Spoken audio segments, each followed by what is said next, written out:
Now, a couple of things before we really get going. First of all, I have a little health warning. In a few moments, I'm going to ask a volunteer to taste the white powder. Now, I really am going to ask you to do it. Now, there have been about 6 murder trials in the UK in the last 6 years, and this has been the weapon.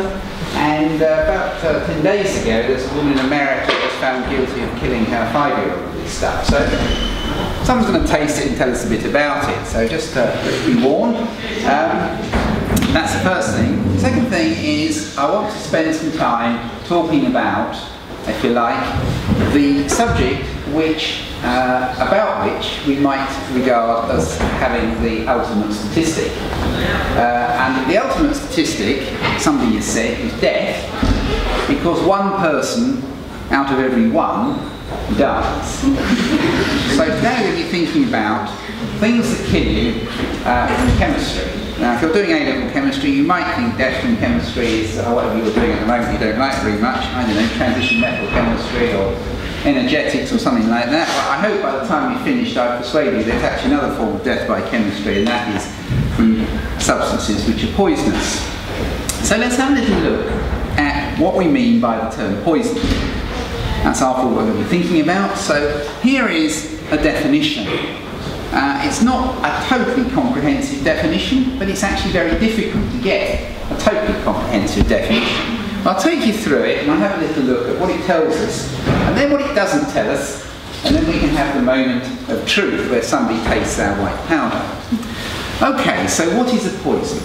Well, it's a substance which, when ingested, inhaled or injected, causes death or injury other than by mechanical means.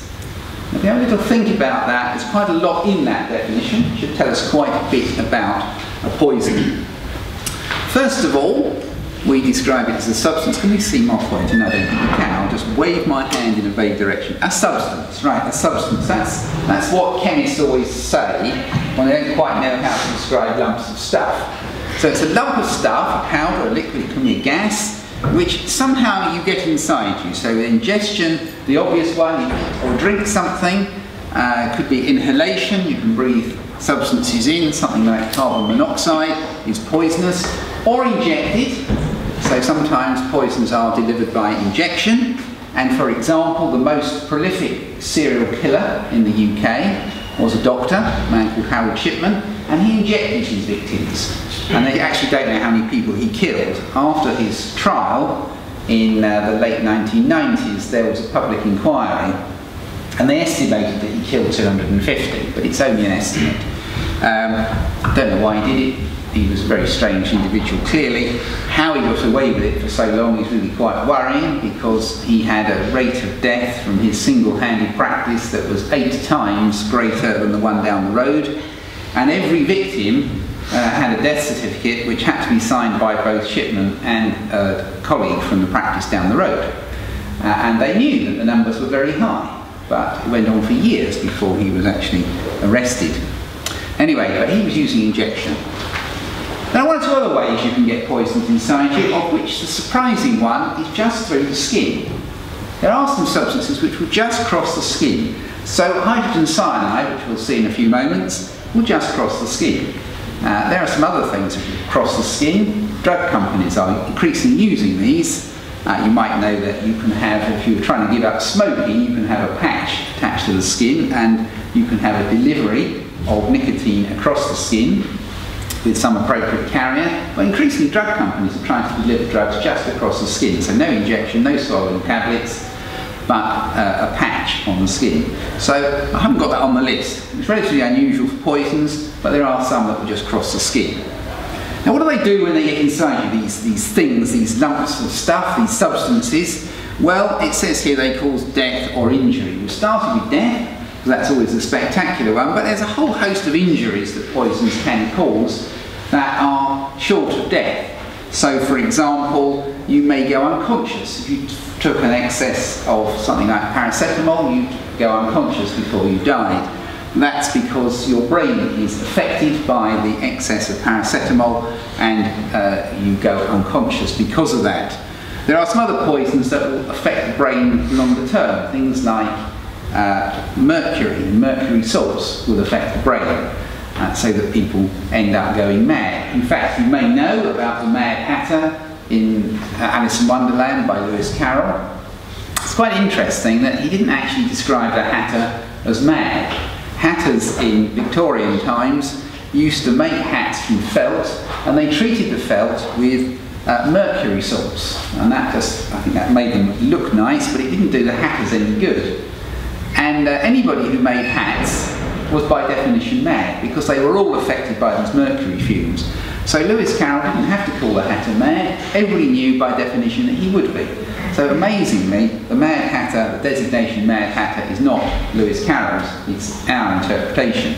He was just obviously mad. So you see, that's one of the things that can be affected. The brain can be affected.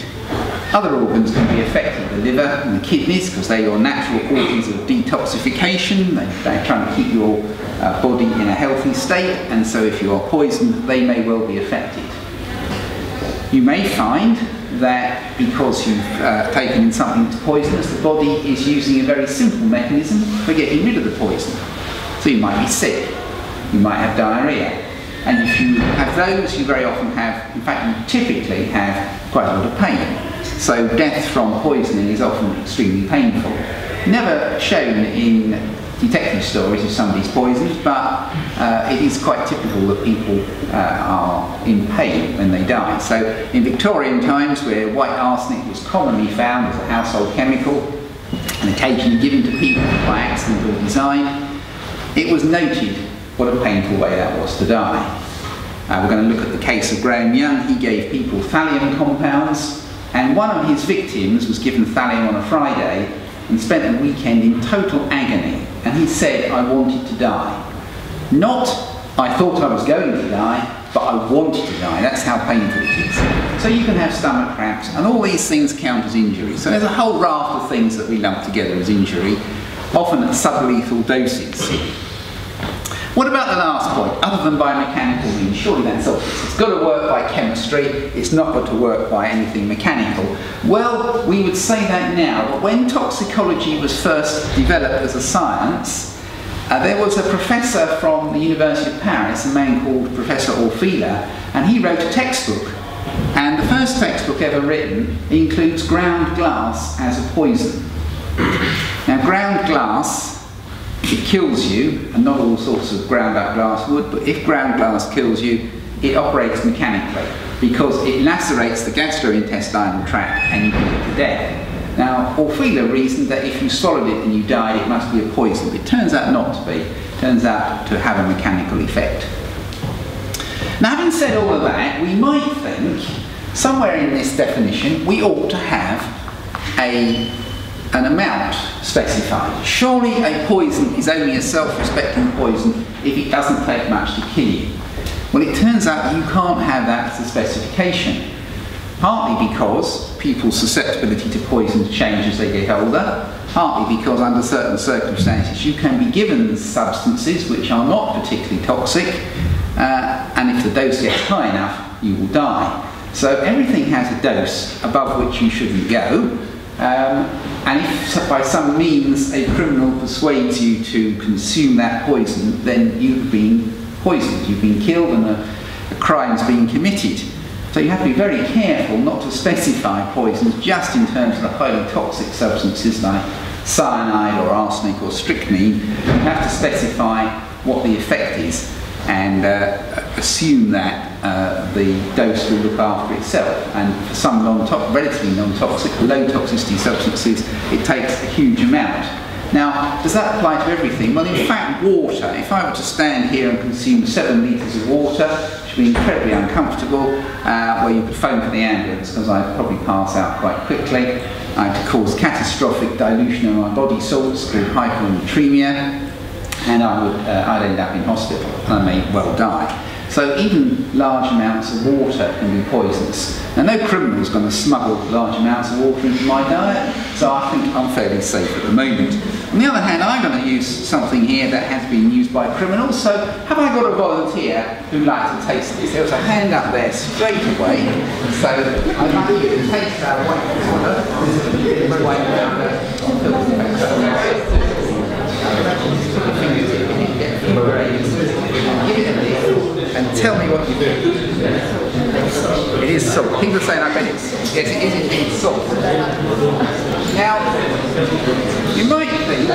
Here, by the way, to prove it is the fact that it came out of. And I am fairly assured that when I went and bought this in Tesco's, the manager didn't get onto the police, and I certainly didn't have to sign the poisons register.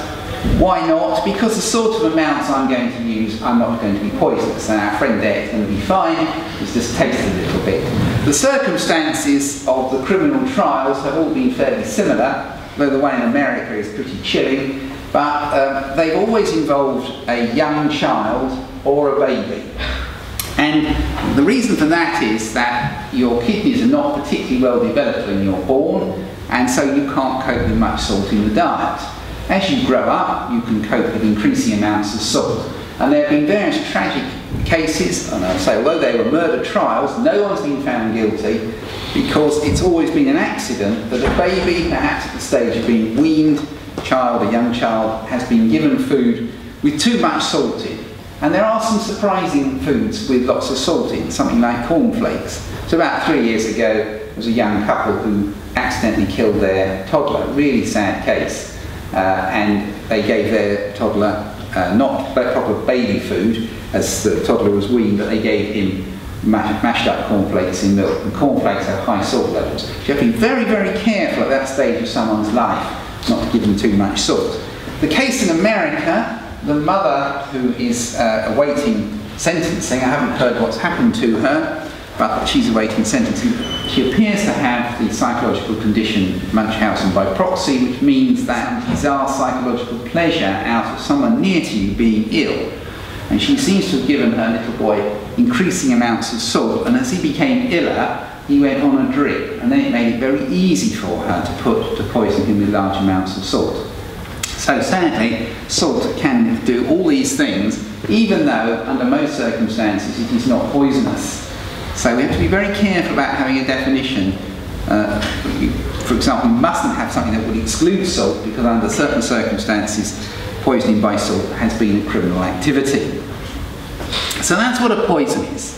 Take a long time on that slide, I'm going to be quicker with all the rest, but a few more points about poisoning. Having told you all these things and mentioned people like Harold Shipman who killed 250 people, I can tell you that, as far as we know, criminal poisoning is very rare in the UK. Now, there are some questions about this, and I like to think it's rare, and I'd like to assure audiences that it's rare, but if there's some sort of violent crime in general, if somebody is shot or hit on the head or something like that, it's normally obvious that a crime's been committed, so the police are okay. If someone's been poisoned, it may not be obvious that a crime's been committed. After all, they may well have just become ill, they might have had a bit of sickness, a bit of diarrhea, a bit of stomach cramps, and then they die. So how do we know whether there's been a criminal poisoning? It's not always obvious whether somebody has been poisoned. And I'm sorry to say that quite often poisoners come to light because they try it again. In the case of Harold Shipman, of course, he did it another 249 times after his first poisoning. That's a particularly extreme case, but very often poisoners strike because a person, they may be a victim, and then somebody else is given poison. As far as we know, it's rare. There's approximately one a year in the UK, and that's such a rare event that it's not a uniform distribution.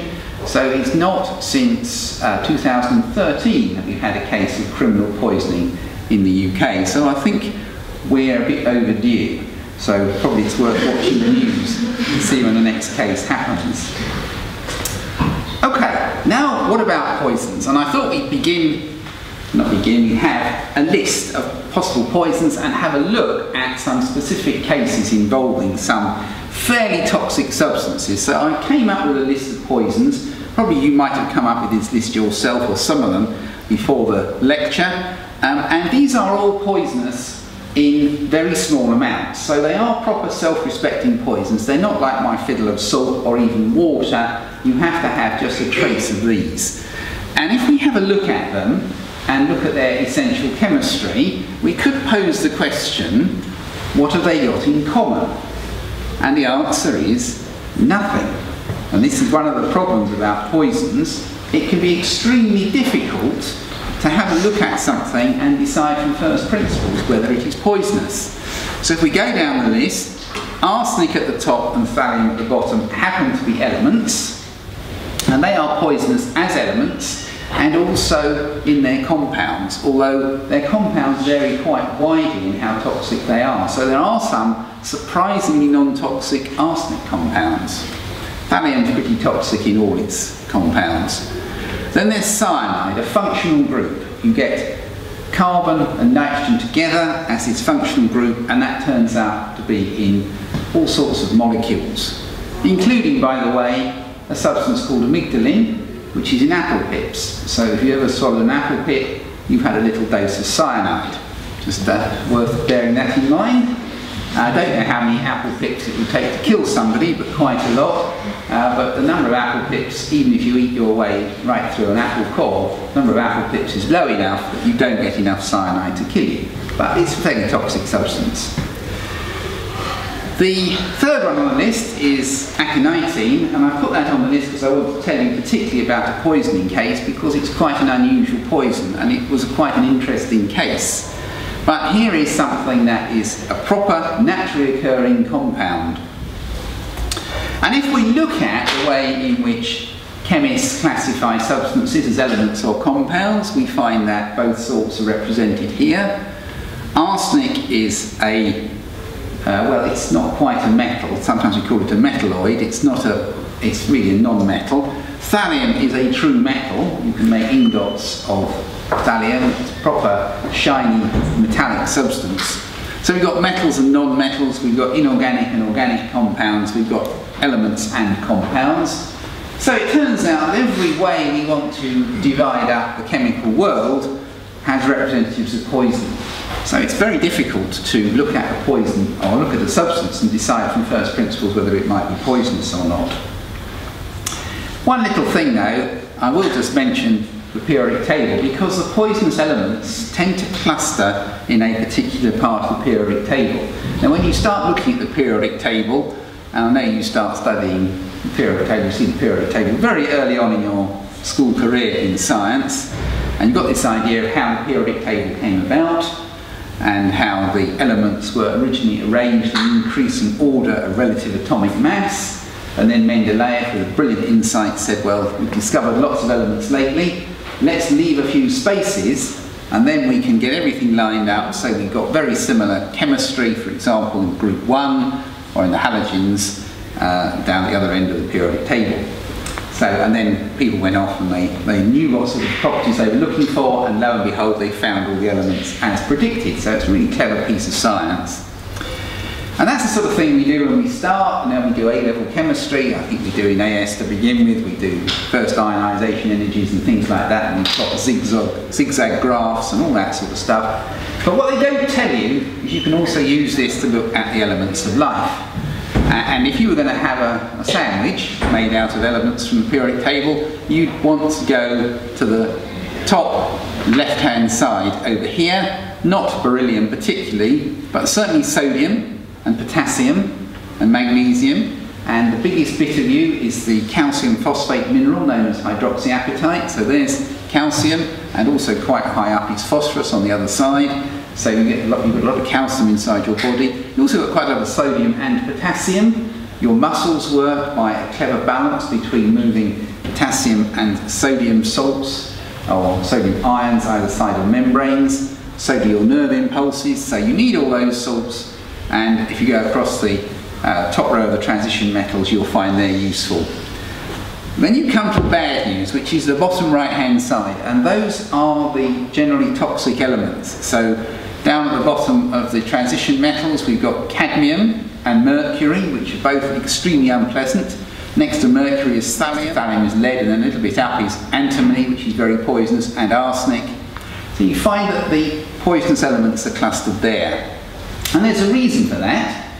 The reason is that those elements are very, very fond of sulphur. So if you get them into the body, what they do is they find the enzymes, the sulphur-containing enzymes, and the sulphur and the metal, and these are normally metals, will interact. And when they do that, and the sulphur actually links to the metal, the shape of the enzyme molecule changes, so it stops working. And that's why it doesn't take very much of something like thallium or lead to kill somebody, because you have effectively traces of catalyst, these enzymes, so it only needs a trace of the poison to denature the enzymes and stop them working. And it can interfere with incredibly important reactions in the body, such as oxidation of glucose, which is happening in virtually every cell. So a lot of these elements behave in the same way, and it's related to their fundamental chemistry. So that's a bit about the periodic table and where you might find the toxic substances. I want to go on a bit and look at those individual poisons. And so here is one, arsenic. And I've got some details here. I've already said it's a metalloid element. It's in the nitrogen group of the periodic table, and it was found quite commonly as arsenic oxide, also known as white arsenic. And that just looks like this. This is actually genuinely white arsenic. And in Victorian times, this was an incredibly useful household chemical. So it was used as a weed killer, and it was used if there was an infestation of rats or mice in your house, and for various other household chemicals where you needed something killed. So for example, people didn't creosote a fence, they made up a solution of white arsenic in water and they painted the fence, and that stopped the fence from rotting. So this was really, really useful, and of course if you're going to do things like paint fences and put weed killer down, you had quite a lot of it. So it's no surprise to know that arsenic poisoning, with people claiming it was an accident, but the authorities often decided otherwise, but arsenic poisoning was extremely common in Victorian times.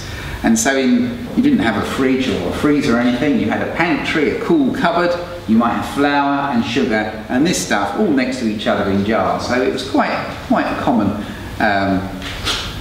to find people poisoned from arsenic in Victorian times. Just a little mention that arsenic, being in group 15, is in the nitrogen group. And that means there's some quite interesting chemistry in which nitrogen can, for example, be replaced by arsenic in organic compounds. And I just want to show you these two.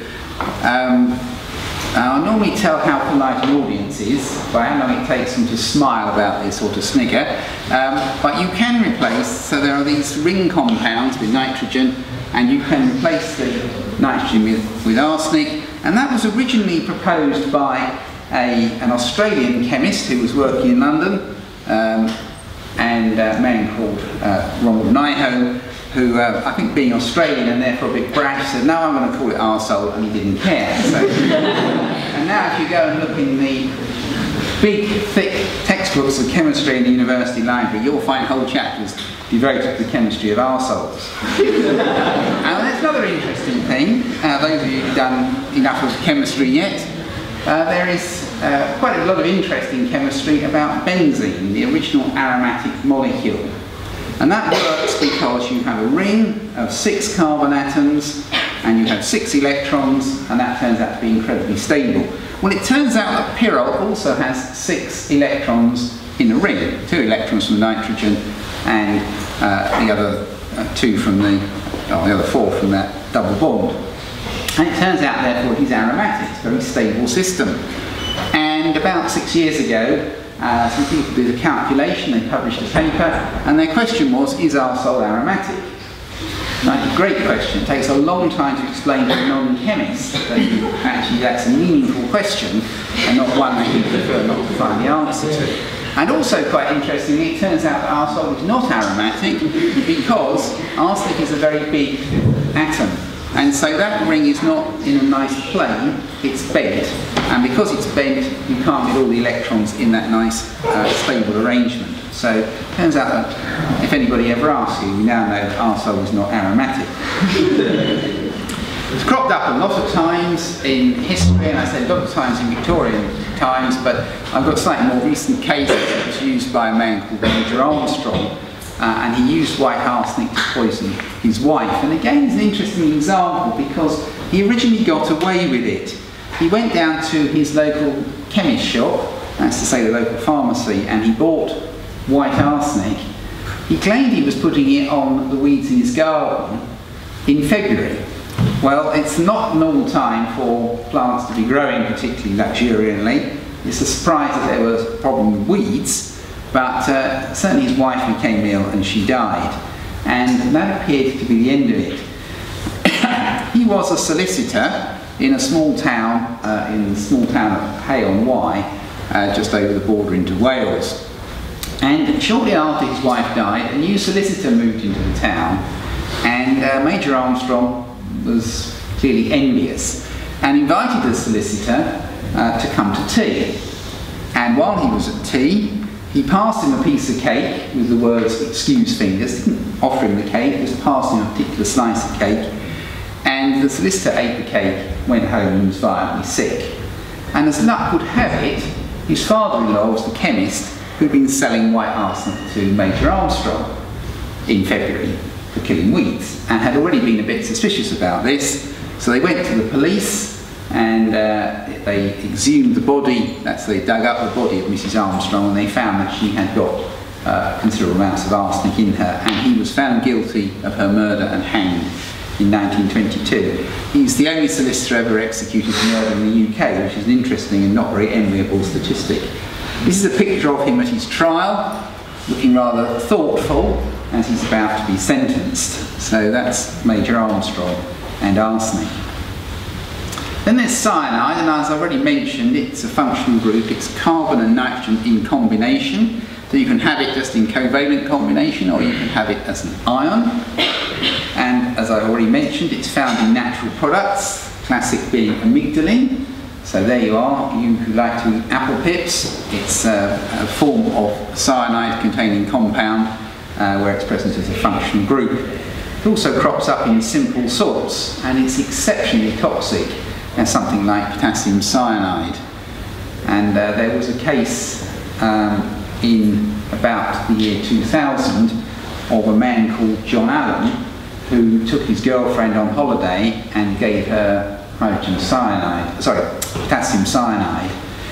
He'd got friendly with her because she was very wealthy in her own right. She had a very large house in the country and a rather attractive sports car, and he got her to change her will, leaving the house to him and the sports car to him, and then, as I say, took her on holiday and he gave her potassium cyanide. And she died very quickly, as people do, but there's always an inquest if somebody dies suddenly, and there was some suspicion about the way he behaved while she was dying. He'd gone to apparently get help, the hotel where they were staying, and sent a first aider, but he wouldn't let the first aider give mouth-to-mouth resuscitation, and he seemed fairly relaxed about the fact his girlfriend was dying. And all this was recorded, as was the way that she died. And she died feeling that she was suffocating because cyanide interferes with oxidation of glucose in the body, so you feel as though you're short of oxygen. You're actually not short of oxygen, you just can't use the oxygen you breathed in. Anyway, John Allen is currently in prison, serving life imprisonment for having killed her. Of course, he had to surrender the house and the sports car, which went back to her parents. Anyway, really nasty story, but he's still in prison in the UK. There's hydrogen cyanide, also known as prussic acid, which, as I've mentioned, is absorbed through the skin, which is quite unusual. And amazingly, it was a component of aftershaves in the 19th century. And I think that's really remarkable. In fact, I think the reason, if you look back, I don't know how old your building is here, probably a little bit too new, but if you ever look at sort of statues of famous Victorian men, they've always got very big bushy beards, and I think probably the reason for that is that if you decided to be clean shaven, you'd have probably died from hydrogen cyanide poisoning before you could achieve anything in life. So famous people have always had beards. But amazingly, all these things keep going back to the 19th century. Don't ever let anybody tell you things were better in the old days. There's a whole series of reasons why they weren't, and the poisoning that you could do was part of that. Now I want to go on to aconitin, which is quite interesting because it's the one compound I want to talk about. It's often found in nature with another toxin called pseudoaconitin, and by the way, the word toxin is a term that's used normally for natural products, and sometimes if you have them secreted by an animal you refer to them as venoms, but they're all the same in the sense of them being poisonous. And aconitin is obtained from the monkshood plant which is quite an attractive garden plant. And last summer, a young gardener died, and there was some concern, and I don't know what the outcome of this was, but it looked as though he'd been poisoned with monkshood. Now, if he was, and it doesn't appear to have been given to him to eat, it looks like he's perhaps been pulling this out as a weed. It was growing too luxuriantly, and he may well have found it absorbing through the skin, or perhaps he had cuts in the skin or something. So I'm not quite sure why this happened, or indeed whether he really did die of aconitin poisoning. But this is this rather attractive plant called monkshood. And this is this rather attractive molecule called aconitin. And it just goes to show what fun you can have if you do natural product chemistry. People spend a lot of time not just identifying the structure of these, which, you know, this is not just a piece of somebody sitting in a fevered imagination with a molecular model kit and putting it together. This has all been worked out from looking at the chemistry of aconitin, doing very elaborate spectroscopy. And then probably one of the things that chemists often do when they've identified what they think the structure of a very complex, elaborate organic molecule, they then go out and set out to make it from very simple molecules in the laboratory, just making it in ordinary glassware, sort of things you've already used. And that takes some doing, it takes some putting together a molecule like that. But it just goes to show, as I say, there is some really quite interesting structures, and you've got this three-dimensional molecule that turns out to have this high toxicity. And aconitin was in quite an interesting murder case. Turns out now to be, 6 years ago, and it was used by a lady called Singh to kill her former lover. And it was in Feltham, in West London, which is only about 2 or 3 miles away from where I live. In fact, just after the case, I went to see the house where it happened, because I've been giving this lecture on poisons even then. Obviously, I hadn't mentioned this particular poison, so I thought it was quite interesting when one was so close to my home. And this is Singh, the lady who was the poisoner. And she had a long-term relationship with Chima, who had probably the most ironic nickname. He was called Lucky. Anyway, he clearly wasn't lucky, poor man. And what happened was he had this long-term affair with Singh, got their ages there when it was terminated, and he terminated the relationship in favour of a relationship with a much younger woman called Gurpreet Chung. And this is a picture of them together. And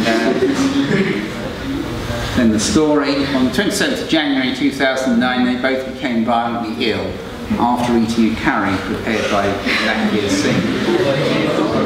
Now, I've got to say, what she'd actually got, she hadn't got the monkshood. She'd gone over to India and she had bought Indian aconite, which is the plant.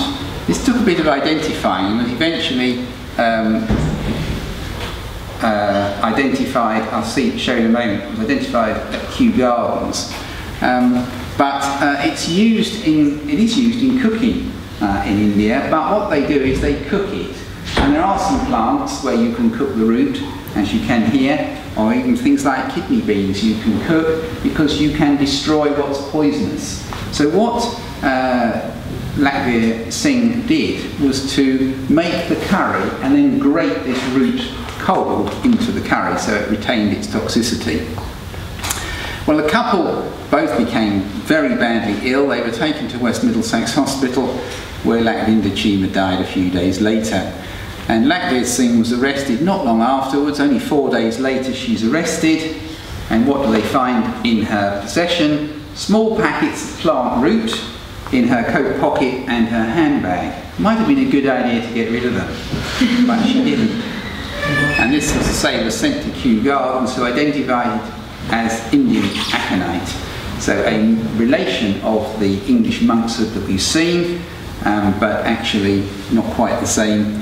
And there was a trial. It takes a long time for these things to be put together, the case to be put together. So it's a year later, so 5 years ago, there was a trial at the Old Bailey, and Singh was found guilty of murder. So she clearly killed Lucky, and she was found guilty of grievous bodily harm and intent, which is this rather strange way of putting it. That was the attempted murder of the girl. And she's been sentenced to life imprisonment, and she has to serve at least 23 years before she can come out. So a really dreadful case. This is a picture of the curry. In fact, she made quite generous helpings of curry, and the reason that Lucky died was because he had a second helping. He was an extremely good curry, but it wasn't all equal, and so they were able to find the aconitine still sprinkled over the remains they had. And this is a plant that it came from, the Himalayan monkshood, which is still quite an attractive plant, growing now obviously in the Himalayas, and on sale as some sort of, I'm not sure why people might use it in cookery, whether it adds some sort of flavour, but clearly you have to cook it from cold and give it a thorough cooking to destroy the poison, which obviously wasn't Blackbeard Singh's intention. And this is a picture of the plant Aconitum ferox. This is the sort of diagram that they would have at Kew Gardens to help them identify, and they may well have original pressed specimens to do the comparison, but it was the scientists, the botanists at Kew Gardens that identified this. So a very interesting piece of interdisciplinary science, bringing botanists unusually into the picture to identify what had been used. So that's the case of aconitine poisoning. To finish, I want to talk about thallium. And thallium, as I've already mentioned, is a metal.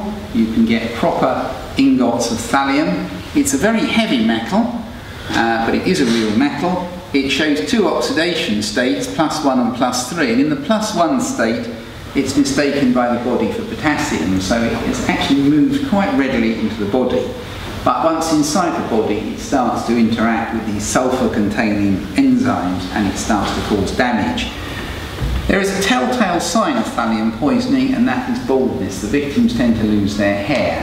Now, you may know that a number of relatively toxic substances cause baldness, so anti-cancer drugs do. We might even ask the question, you know, about why anti-cancer drugs? Aren't they medicines? Actually, an anti-cancer drug works on a very simple principle, and that is that cancer cells are much more active than normal cells. They're dividing much more quickly. Sometimes a tumour can feel hot because it's so active, and so it's actually more susceptible to being poisoned than the other cells of the body. So if you give somebody something that's toxic enough, it hopefully will kill the tumour, but it always has an adverse effect on the rest of the patient's cells. So people very often are suffering from low-level poisoning, so they're often sick, they often lose their hair from anti-cancer treatments because they are actually poisoned. Anyway, thallium is an example of one that shows this particular sign of baldness. And it was used by Graeme Young in the form of thallium acetate, and as I said here, it was to kill his stepmother. I'm not sure what his plans were, and he was never found guilty of killing her, but he certainly claimed after the trial that he had killed her. Now, he was 14 years old in 1962 when he got interested in poisoning, and at first his interest was, I don't know about innocent, but he just went and got books out of the local library. But at some point in late 1962 he thought he'd like to do some experiments, so he went down to the local pharmacy and he bought some poisons. He didn't just buy thallium acetate, he also bought potassium antimony tartrate, so we've got an antimony compound in there as well. He did that in the mistaken view that an individual poison might be easily detected, but if he muddled them up and gave people different ratios in different cocktails, then he'd get away with it.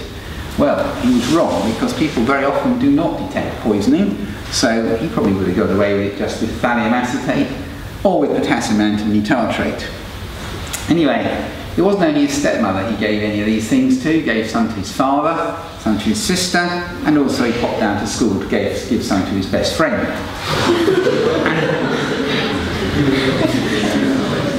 Well, the police caught up with him, and here he is in 1963 being led away from his trial. Now, he's not actually ever put on trial for killing his stepmother, He was never found guilty of that, but it was only after trial, as I say, he admitted having killing her. But what he had done, of course, was given these poisons to people, and therefore, a bit like the other case, the case with Singh, there is grievous bodily harm with intent, and that's what he was found guilty of. But the psychologist said words to the extent of he's barking mad, so they didn't send him to a young offenders institution, they sent him instead to Broadmoor, the hospital for the criminally insane. He's actually the youngest person ever to be sent there. So at 14 years, 14 years of age, that's where he ends up. So here we have a note about that. Sent to Broadmoor, the youngest person ever to be sent there. He spent a lot of his time in Broadmoor going on studying toxicology. There is some evidence that he continued his practical studies, though the authorities were never too concerned. People did become quite violently ill around him, and he must have been putting stuff in their tea and coffee or whatever. But however, he was pretty good at playing the system, and towards the end of 1970 he persuaded the doctors in charge that he was better, he wouldn't do it again, and he could come out. And they released him. He was now in his early 20s. And here, by the way, is a picture taken in the spring of 1971. This was actually his favourite picture of himself, which I think tells us quite a lot. Anyway, what did he do? He came out of prison and he was helped to find a job. So he came out of Broadmoor, helped to find a job. And it wasn't the greatest job ever, but the thing he liked about it was working in a factory, quite a low-grade job, but what he liked about it was he made the coffee in the morning and the tea in the afternoon. And he bought the same compounds, he bought thallium acetate and he bought potassium antimutartrate, and he started to give it to the people that he worked with in varying amounts. And he didn't only do that, he kept extremely careful records. How much he'd given, what the effect was. So it was things like, I gave some to Fred, Fred's off work, Fred's going bald, eventually Fred dies. 2 people died and a total of 68 people were given poison, and it was one of Graeme Young's victims who was given mainly thallium, we think, over a weekend, one Friday afternoon, and he wanted to die that weekend, he was in so much pain. So after a while the authorities caught up with him again. In fact, there's an interesting story about how they caught up with him, because lots of people had been in the factory and they were beginning to wonder if there was something wrong with one of their processes. So the management had a big meeting in the canteen, and they had the works doctor there and they were saying all these things, we're doing all we can, and then they took questions, and one of the first people to ask a question was Graeme Young. He put his hand up and he said, have you considered thallium poisoning? Incredible. But he was obviously so pleased with himself, he wanted them to know that he'd been doing it. When they went to his flat, they found these notebooks, and he said, oh, I know what you think these are, and they're not what you think. I'm going to write a novel, give them my background. So they had to prove, the authorities had to prove that he poisoned people. Well, fortunately, the 2 people who died had been cremated, and their ashes, rather than being scattered, which often happens, their ashes were collected in urns, so the authorities knew where the ashes were. So they could take the ashes and they were sent to the laboratories of the Metropolitan Police Forensic Lab, and there the chemists working there were able to do the analysis using a technique called atomic absorption spectroscopy, which you can use to detect metals, and they were able to show that there were high levels of thallium in the ashes. Graeme Young is the only person where murder's been proved after the victims' bodies have been cremated. Anyway, he was arrested and he was sent back to Parkhurst Prison. He died there in 1990. He probably committed suicide, but we can't be certain about that. Now there's a very interesting sequel. Why is this an interesting or worthwhile story? Because people started to be very angry with the fact that Graeme Young had been let out of prison and was able to get hold of this stuff, even though he had no technical qualifications and no need to use it. They were angry with the fact that the local pharmacists were stocking such poisonous substances that had no medicinal properties. And they also asked the question about his earlier work when he was 14 years old. He's only a schoolboy, and what was a pharmacist doing selling such poisonous substances to somebody so young? And people contacted their members of Parliament, and Parliament passed a new act, the Poisons Act, And it's the Poisons Act of 1972 that still controls all these things, the sale and storage of poisons. It forbids the sale of poisons to minors and unqualified persons, makes keeping poisons register compulsory. That's not just going to your local pharmacy. You can no longer buy these things in your local pharmacy. They're not allowed to stock things that have got no medicinal value. So all these changes happened as a direct result of Graeme Young. He may have meant it to, but he ended up making the world a much safer place. So even if you think the subject of toxicology is interesting, I'm confident that you can't do experiments at home because you can't get hold of the same sort of stuff that he did. It's not the same the world over. About 5 years ago there was a girl in Japan, a teenager, who thought Graeme Young was absolutely wonderful, and he was her hero. So she went down to the local chemist shop in her town in Japan and she bought thallium acetate and gave it to her mother, killed her mother. So mercifully that can't happen in the UK now. So that's my survey of poisons. I want to draw my thoughts to a conclusion, come to an end now. Let's just summarise what we've seen. In terms of chemistry, all the famous classifications of chemicals, metals, non-metals, organic, inorganic, elements or compounds, all of them can be poisonous. No simple relationship between the structure and the properties. Most, I would say all substances are toxic if you get the right amount, or perhaps the wrong amount, but too much anyway. So if the dose is high enough, anything will turn out to be poisonous. As I mentioned again, there is no simple structure-toxicity relationship. Even if you find a molecule that seems to be very poisonous, you then make something that's very similar in shape and structure, turns out to either be a lot more poisonous or a lot less poisonous. And it's really very difficult to work this out. This is an area where you have to keep doing the experiments. You can't just do everything by calculation from first principles. And that probably means it's extremely difficult to come to a scientific conclusion. So instead I won't bother.